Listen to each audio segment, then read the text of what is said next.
जय जगन्नाथ। आज अभुला कविता पाठर आउ एक आसर को आपण मान स्वागत करुच्ची। मु मंजुबाला दास। आमर पुण्यभूमि ये भारतवर्ष। ये भारतवर्ष कोल जन्म हो आम सब धन्य निजक गर्व अनुभव करुचु एवं ये देशपाई समस्त देशप्रीति भाव रही। केते ये देश बहुत दिन धरे आम स्वर्णप्रश भारतवर्ष विदेशी मान अधीन थिला। केते वीर माने शहीद होकर देशपाई जीवन देइचंती, ए देश को स्वाधीन करचंती। तेणु ये केते कवि मध्य तांकर कविता जन्मभूमि पे लिखिचंती। तेणु आमे आज आमर पढ़ाउथिबा किछि कविता देशपाई आमे आज पाठ करिबा। प्रथमे करछि मधुसूदन रावकर जन्मभूमि कविता। कवि भक्त कवि मधुसूदन रावकर कविता जन्मभूमि। तू ही माँ जन्म भूमि पवित्र भारत भूमि, तोहर संतान आमे अटु सरबे, तोर श्री चरण सेवा पाई मन प्राण देवा, गाइबा तोहर नाम आनंद रबे, तो आनंदे होई बा सुखी, कांदिबा दुखरे तोर होई न दुखी, धन्य महिमा तोहर नाही तार पटांतर, मस्तकरे हिमालय पर्वत बर, दुई पारु से जलधि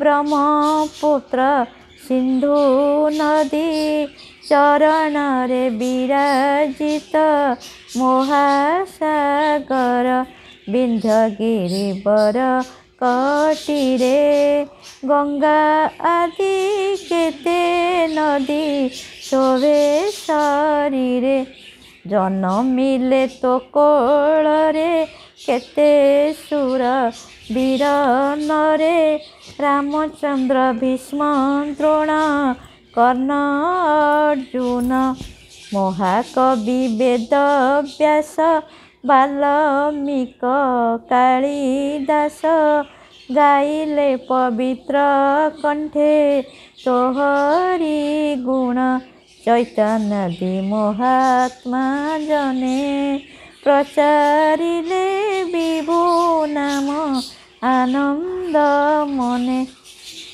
केते केते पुण्यवती केते पतिव्रता सती, केते वीर वैर नारी वीर जननी, समस्ते तोर दुहिता पद्मिनी सावित्री सीता, दुर्गावती आदि केते वीर रमणी, नमयिमा भक्ति भरे अधम अक्षम सुत तो चरण रे। हाँ आमर छोट मानकर मो पाठ बही रे छोट पिला मानकर गोटे बढ़िया कविता थिला, बजारे बजारे बाइद बजा। से कविताटी मु पाठ करछि। कवि वीरकिशोर दास। बजारे बजारे बाइद बजा, चौदिग आज सजारे सजा, केते नुआ आशा आनंद आनी, अगस्ट 15 आसीछि पुणी, एही दिन आमे स्वाधीन हेलु, विदेशी हाथरू शासन नेलु, आमे चलाउछु देश आमरी, आमरी नारे आमे नाउरी, आम ए पताका आमरी टेक, उड़ई आकाशे देख रे देख, एई पताका को कर प्रणाम, उड़ाओ एहाकू देश तमाम। आ गोटे बढ़िया कविता पिला माने पढ़ुଥିଲେ छोट पिला माने। भारत मातार जय। आम राजधानी दिल्ली रे थरे बसी थाए जुब मेला, चाली थाए केते नृत्य गीत जे केते रंगर खेला, भारतर सबु राज्यर लोके ठूल होइथिले तही, निज राज्यर गौरव गाथा जणे जणे गले कही, पंजाबी कहे आम ठारू बड़ी ଯୋଦ୍ଧା କେ ଅଛି ଆଉ ସମ୍ମୁଖରଣେ ସହି ଅଛି କିଏ ଶତ୍ରୁର ଏତେ ଦାଉ। କେତେ ଲାଜପତ କେତେ ଯେ ଭଗତ ବୁକୁର ରକ୍ତ ଢାଳି ସୁପ୍ତ ଜାତିରେ କଲେ ଜାଗ୍ରତ ମୁକ୍ତିର ଦୀପ ଜାଳି। ବଙ୍ଗୀୟ ଜଣେ କହି ଉଠେ ଟେଣେ କାବ୍ୟ କବିତା ଲେଖି ମୋହି ଅଛି କିଏ ରବୀନ୍ଦ୍ର ସମ କୋଟି ମନ କହ ଦେଖି।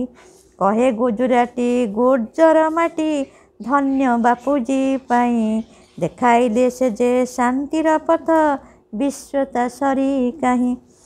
କହିଲା ମରାଠୀ ଗୋଖେଲ ତିଳକ କେତେ ବିଦ୍ୱାନ ବୀର ନିଜ ସାଧନାରେ ଗୌରବ କଲେ ଉନ୍ନତ ଜାତି ଶିର।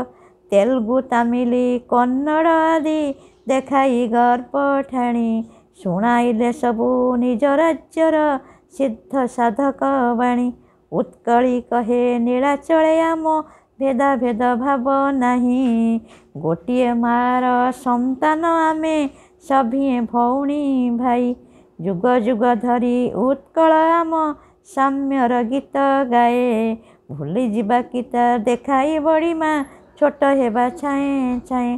ସବୁରି ମର୍ମ ଛୁଇଁଲା ଏକଥା ଭାବିଲେ ସକଳ ଜନ ଗୋଟିଏ ଦେଶର ସନ୍ତାନ ଆମେ ଏକଇ ପରାଣ ମନ। ବଙ୍ଗ ଓଡ଼ିଶା ଆନ୍ଧ୍ର ବିହାର ଯେତେ ଅଛି ଦାନ ଯାର ଭାରତ ମାତାର ଚରଣେ ତା ସିନା ପୂଜାର ଅର୍ଘ୍ୟ ଧାର। ଭୁଲି ଭେଦଭାବ ଗାଇବା ଆଶରେ ଭାରତର ଜୟ ଗୀତି ହୃଦୟ ହୃଦୟ ଖେଳାଇ ଦେବାରେ ବିପୁଳ ମମତା ପ୍ରୀତି। ସ୍ୱଭାବ କବି ଗଙ୍ଗାଧର ମେହେରଙ୍କର କବିତା ମାତୃଭୂମି ପାଇଁ। ମାତୃଭୂମି ଯେକାଳେ ବାଳକ ବୁଲି ଯାଇପାରେ ପଡ଼ୋଶୀମାନଙ୍କ ଘର ସେକାଳେ ଜାଣଇ ଅନ୍ୟ ଘର ସବୁ ତା ସଙ୍ଗୀ ବାଳକଙ୍କର। ପରେ ଯେତେବେଳେ ଆପଣା ପଡ଼ାରୁ ଅନ୍ୟ ପଡ଼ା ବୁଲିଯାଏ ସେହି ସମୟରେ ପଡ଼ୋଶୀ ପଡ଼ାକୁ ଆପଣାର ମଣି ଥାଏ।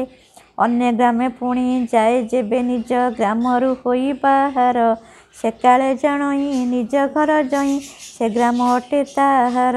ଆପଣା ଗ୍ରାମର ନଦୀ ପୁଷ୍କରଣୀ ବଗିଚା ଆଦି ସକଳ ଆପଣାର ବୋଲି କହେ ପୁଣି ସେହି ସବୁକୁ ମଣଇ ଭଲ।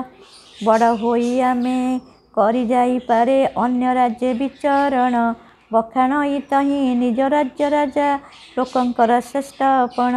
ହାତୀ ଘୋଡ଼ା ଠାରୁ ଛେଳି ମେଣ୍ଢା ଯାଏ ସବୁ ତା ରାଜ୍ୟର ଭଲ ସକଳ ସୁଖର ଆକର ତାହାରି ରାଜ୍ୟଟି ଅଟେ କେବଳ। ତହୁଁ ବଡ଼ ହୋଇ ଯାଇଥାଏ ଯେବେ କେହି କେବେ ଦେଶାନ୍ତର ସ୍ୱର୍ଗରୁ ଅଧିକ ବୋଲି ବୁଝେ ତେବେ ଯେଉଁ ଦେଶେ ତାର ଘର। ଜ୍ଞାନ ବଳେ ଯେବେ ଜାଣେ ସମସ୍ତଙ୍କୁ ଜନକ ଜଗତପତି ସହୋଦର ଜ୍ଞାନ କରେ ଅବନୀର ମାନବ ସମାଜ ପ୍ରୀତି। ତେବେ ସେ ଜାଣଇ କରଇ ଯେତେ ଲୋକଙ୍କର ଉପକାର ବିଶ୍ୱପତିଙ୍କର ବିଶ୍ୱଗୃହେ ଅଟେ ସେତେ ଯୋଗ୍ୟ କୁମାର। ଏହି ରୂପେ ଗ୍ରାମ କଥା ରାଜ୍ୟ କଥା ଦେଶ କଥା ବିଶ୍ୱ କଥା ମାନବ ଜୀବନ ପ୍ରତୀତ ହେବାର ଦର୍ଶିତ ହୁଏ ସର୍ବଥା। ମାତୃଭୂମି ମାତୃଭାଷାରେ ମମତା ଯା ହୃଦେ ଜନମି ନାହିଁ ତାକୁ ଯେବେ ଜ୍ଞାନୀ ଗଣରେ ଗଣିବା ଅଜ୍ଞାନ ରହିବେ କାହିଁ। ତେଣୁ ଆମର ଏଇ ଅଗଷ୍ଟ ମାସ ହେଉଛି ଆମର ସ୍ୱାଧୀନତା ଦିବସ ଆଉ ଆମର ମଧ୍ୟ କ୍ରାନ୍ତି ଦିବସ ଅଗଷ୍ଟ 9। ତେଣୁ ଏଇ ଇଏରେ ଆମ ଦେଶପ୍ରେମୀମାନଙ୍କୁ ଆମ ଦେଶ ପାଇଁ ଏ କବିତା ଆବୃତ୍ତି କରାଗଲା। ତେଣୁ ସମସ୍ତଙ୍କ ଭିତରେ ଦେଶ ପ୍ରତି ସେମିତି ମମତା ଆସୁ ଏତିକି ହିଁ ଆଜିର କାମନା ରହୁଛି। ନମସ୍କାର।